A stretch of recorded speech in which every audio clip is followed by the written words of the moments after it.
สีห้องเพลงลงแต่งเองเนาะหนังกอดกกเป่าหับพังเพลงสะพอนในเลิศหับพังนะหนังกอดกกเป่าเหงาคือคนเป็นบ้าผู้บ่าวบ่ได้มาหาจะแม่นโพดเทนอคิดฮอนอายแหงบ่เห็นอายมาหาสัญญากันไว้อยู่เที่ยงหน้า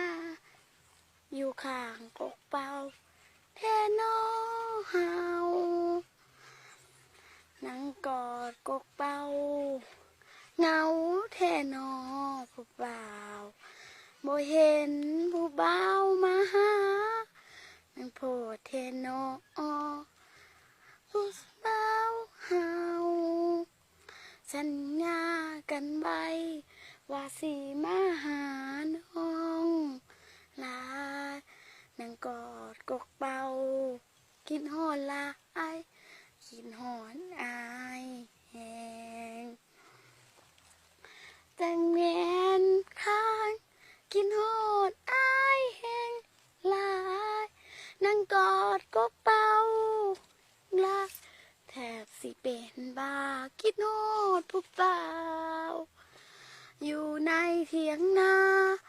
คนเดียวแต่นออายนั่งกอดกกเป่าแห่งลายคิดฮอดผู้บ่าวเคยสัญญากันไว้จึงแงนเงา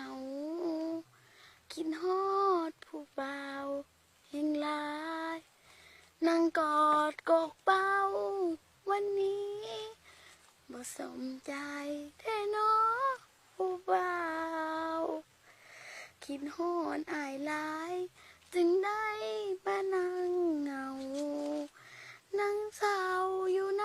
กกเป่าคิดฮอดหลายแท้นออาย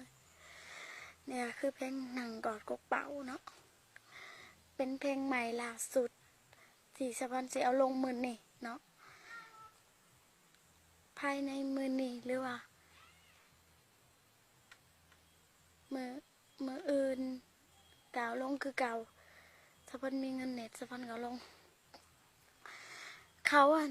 เนี่ยนางกอดเช้าเทียงแต่สะพอนนางกอดกกเป่า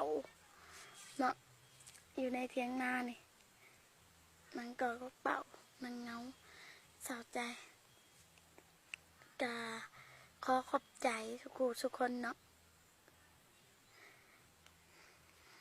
เพลงนางกอดกกเป่านี่สะพอนแต่งขึ้นมา